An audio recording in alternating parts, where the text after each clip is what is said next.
사실은 파산이 중요한 게 아니라 이게 중요해요. 사람들이 이런 위험한 파산보다는 개인회생을 하려고 해요. 재밌는 거는 이 사람들이라는 게 채무자를 얘기하는 게 아니라 그러면 어떻게 돼요? 그냥 망하는 거예요. 말 그대로 망하는 거고, 사무실 입장에서는 파산 사건으로 가게 되면 이런 인식이 있어서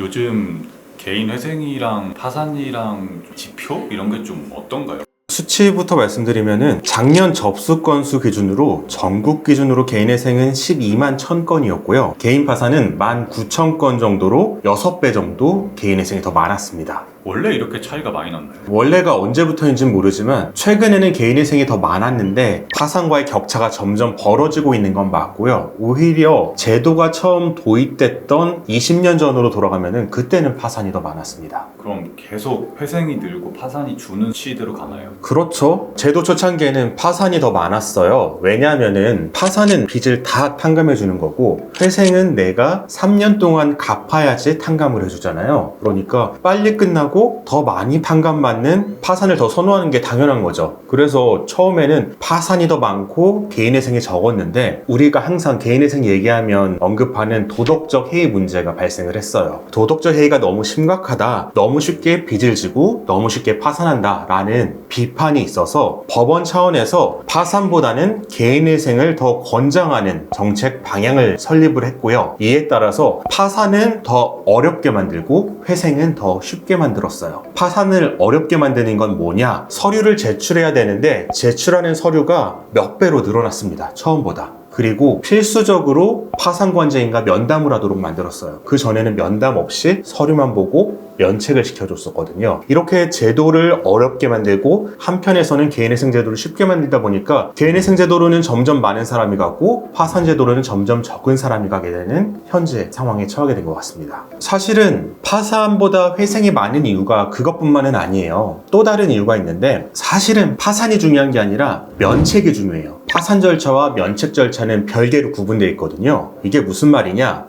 법원에 사건을 신청해서 파산 선고를 받는 사건이 1개, 그리고 면책 신청을 해서 면책 결정을 받는 사건이 1개예요. 별개의 사건이에요. 개인회생과 비교를 하면은, 개인회생은 개인회생 사건 신청을 하면은 36개월 동안 갚고, 면책 신청을 하면 별도의 사건 번호 없이 면책이 됩니다. 여기서 어떤 문제가 발생을 하냐면, 파산 선고까지는 너무 쉬워요. 파산 선고는 요건이 없어요. 내가 채무가 재산보다 더 많다라는 사실만 증명이 되면 파산이 되는데, 면책이 안 되는 거예요. 면책이 안 된다는 말은 내가 파산자인데 네 빚은 탕감 안 해줘 라는 거죠. 그러면 어떻게 돼요? 그냥 망하는 거예요. 말 그대로 망하는 거고, 저한테 많이 물어보시는 개인회생의 불이익이라고 하는 게 결국은 사람들이 가지고 있는 파산자의 불이익에서 온 개념이에요. 파산자는 불이익이 있어요. 일정한 공무원이 될 수가 없다고 되어 있습니다. 법조인도 될 수가 없고요. 전문 자격증도 행사할 수 없는 경우가 많아요. 그런데 아까 제가 파산 사건과 면책 사건은 다르다고 했잖아요. 파산받은 사람은 자격 제한이 있지만 면책받으면 자격 제한이 없어져요. 이게 현실적으로는 어떻게 작용하냐면, 재산이 없는 사람은 파산과 동시에 면책이 되거든요. 이 사람은 자격 제한이 있지만 그걸 느낄 시간이 없는 거예요. 순간적으로 면책이 되니까. 재산이 있는 사람도 재산이 처분될 때까지 파산 선고 시부터 면책 시까지 3, 4개월 정도의 기간 동안만 신분의 제한이 있고, 그 이후에는 다시 자유로워지는 거죠. 하지만 이렇게 파산 선고는 됐는데 면책 불허가를 받아서 면책이 안 되면 심각한 문제가 생기는 건 분명하기 때문에 사람들이 이런 위험한 파산보다는 개인회생을 하려고 해요. 재밌는 거는 이 사람들이라는 게 채무자를 얘기하는 게 아니라 변호사 사무실, 법무사 사무실, 그리고 브로커들, 이런 사람들이 파산보다는 개인회생을 선호를 합니다. 왜냐하면은 파산 같은 경우에는 파산 선고됐는데 면책 불허가 되면 이 사람 인생 망하는 거거든요. 그 책임을 져야 돼요. 근데 개인회생 같은 경우에는 안 되면 재신청을 추정을 할 수가 있어요. 그러니까 개인회생으로 더 몰리게 되고요. 또 이런 게 있어요. 채무자들이 처음부터 자기의 상황을 정말 투명하게 설명을 하고 정보를 솔직하게 전달을 하면은 처음부터 파산으로 저희가 권하기도 해요. 그런데 그런 게 아니라 처음에는 최대한 많이 탕감을 받기 위해서 상담 과정에서는 내가 면책불허가 사유가 없다. 주식 투자도 안 하고 코인 투자도 안 하고 도박도 안 했고 사치도 안 했고 돈 빌려준 거 편파 변제한 적도 없고 재산 처분해서 내가 함부로 쓴 것도 없다 라고 대답을 하는데 실제 사건에 들어가면은 그렇지 않은 경우가 대다수거든요. 너무 위험해요. 처음에 의뢰인이 하는 말만 믿고 파산 절차로 들어가기에는 변호사 사무실, 법무사 사무실이 부담하는 부담이 너무 큽니다. 이런 경우에는 저희 같은 경우에는 특별히 파산이 유리하긴 하지만 파산 절차에서 이러이러한 면책불허가 사유가 드러나면은 개인회생 절차로 갈 수밖에 없습니다 라고 말을 하고요. 이게 밝혀지면은 파산 선고가 내려지기 전에 재빠르게 개인회생 절차로 재신청을 하는 편입니다.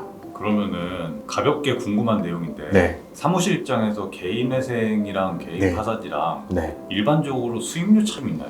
수입료 차이가 예전에는 파산이 더 높았대요. 왜냐하면 파산은 빚을 다 탕감해 주는 거고 회생은 파산 이상 갚아야 되니까. 그런데 실질적으로 파산하는 사람들은 돈이 더 없어요. 직업도 없는 경우가 많아요. 그래서 더 비싼 수입료를 받아야 함에도 불구하고 그렇지 못하는 경우가 많은 것 같아요. 어떻게 보면은 그게 세 번째 이유가 될 수 있겠네요. 사무실 입장에서는 파산 사건으로 가게 되면 위험 부담도 큰데 수입료도 개인회생만큼 받지 못한다 이런 인식이 있어서 좀 처리하기 어려워지는 것 같아요. 만약에 파산 사건에 대해서 그 난이도만큼 개인회생보다 더 높은 수입료를 지불할 의사가 있다 그리고 그럴 여건이 된다 라고 하면은 파산 사건의 수가 늘어날 것으로 보입니다. 그런데 그럴 돈이 있는 사람은 파산을 안 하겠죠.